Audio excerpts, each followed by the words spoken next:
Vijayawada ముత్యాలంపాడులోని mechanic షాప్లకి ద్విచక్ర వాహనదారులు queue కట్టారు. సింగనగర్ ప్రాంతంలో 4 రోజుల పాటు నీళ్లలో మునిగిపోయిన వాహనాలను ముంపు ప్రభావం తగ్గడంతో రిపేర్ల కోసం మెకానిక్ షాప్ల వద్దకు తీసుకొస్తున్నారు. వాహన కండిషన్ బట్టి రిపేర్ కి 2000 నుండి 10,000 రూపాయల వరకు కూడా ఖర్చు అవుతుందని, వరద వల్ల తమకు 1000 రూపాయలు ఖర్చు అయిందని వాహనదారులు ఆవేదన వ్యక్తం చేస్తున్నారు. పూర్తి డీటెయిల్స్ మా ప్రతినిధి సురేష్ అందిస్తారు. బెజవాడలో వరద ముంపు బైక్ ఓనర్లకు కష్టాలు తెచ్చిపెట్టింది.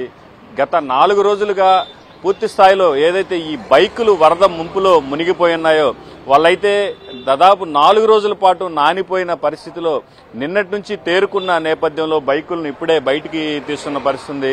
ఏదైతే ఈ బైకుల మెకానికల్ దగ్గరికి తీసుకొచ్చి రిపేర్లు చేసుకుంటున్నారు. ఒక్కొక్క బైక్కి దాదాపు 2,000 రూపాయల నుంచి 5,000కు పైగా ఖర్చు చేయాల్సిన పరిస్థితి వచ్చింది ఈ రిపేర్ కోసం.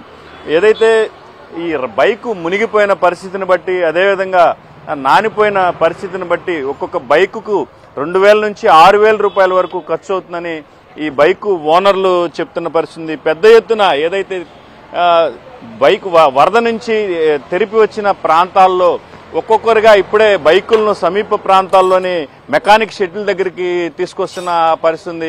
ఈ సింగ్ నగర్ పక్కనే ఉన్న ముత్యాలంపాడుకు కూడా పెద్ద ఎత్తున సింగ్ నగర్ వైపు నుంచి పూర్తిగా మెకానిక్ షెడ్లు మూసివేసిన నేపథ్యంలో పెద్ద ఎత్తున ప్రస్తుతం ఇక్కడికి బైకులను రిపేర్ కోసం తీసుకొచ్చి రిపేర్ చేసుకుంటున్న పరిస్థితి కనిపిస్తుంది. బైక్ మెకానిక్ ఒకళ్ళు అందుబాటులో ఉన్నారు. అసలు ఏం రిపేర్ వస్తుంది, ఎంత ఖర్చు అవుతుంది అనే విషయాలు తెలుసుకుందాం.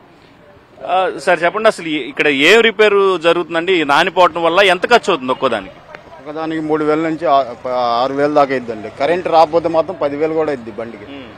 మెయిన్ వచ్చేసి ఎయిర్ ఫిల్టర్లు, ఇంజిన్ ఆయిల్, ప్లగ్లు మార్చుకోవడం, వాటర్లో బాగా మునగడం వల్ల.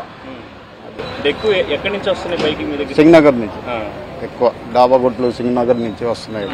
ఆర్ఆర్పేట నుంచి బళ్ళన్నీ వస్తున్నాయి. సుమారు ఎన్ని బండ్లు తెచ్చుంటారు ఇప్పటికీ? కనీసం మేము 20 బళ్ళు దాకా చేసాం. ప్రెజెంట్ ఇంకా వస్తూనే ఉండే.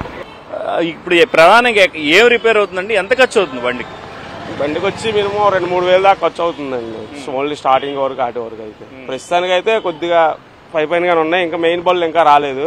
అవి వస్తే ఇంకెక్కువ అవుతాయండి అటు. ఇప్పటికంటే మేము ఈరోజు మార్నింగే వచ్చాం, ఇప్పుడు ఒక 4 బళ్ళు దాకా వచ్చాయి మాకు. ఇంకా ఎక్కువగా ఉంటుంది వస్తాయి. అది నిన్నటి నుంచి వాళ్ళకైతే ఇంకా బాగానే ఉన్నారు. మీరు బైక్ అనరండి, అది ఏం జరిగి ఎంత ఖర్చు అవుతుందని చెప్పారు మెకానిక్? ఇప్పుడు ఇచ్చామండి, మరి ఖర్చు గురించి ఇంకా తెలియదు. ఎన్ని రోజులు నెలలో ఉంది? సండే నుంచి నిన్నటి వరకు ఉంది. మునిగిపోయినాయి బైకులన్నీ, ఆల్మోస్ట్ ఆల్ మునిగిపోయినాయి. అయితే అన్ని బైకులు బయటకు వస్తే మాత్రం మెకానికల్ కూడా పూర్తి స్థాయిలో పని ఏర్పడే అవకాశాలున్నాయి. మొత్తం మీద ఈ వరద ముంపు ప్రభావం బైక్ ఓనర్లకు 1000 రూపాయల ఖర్చు తీసుకొచ్చి పెట్టిందనే ఆవేదన మాత్రం బైక్ ఓనర్లో వ్యక్తమవుతుంది. ఇదే ప్రశ్న ఇక్కడ ఉన్న తాజా పరిస్థితి. కెమెరామెన్ నారాజ్తో సురేష్.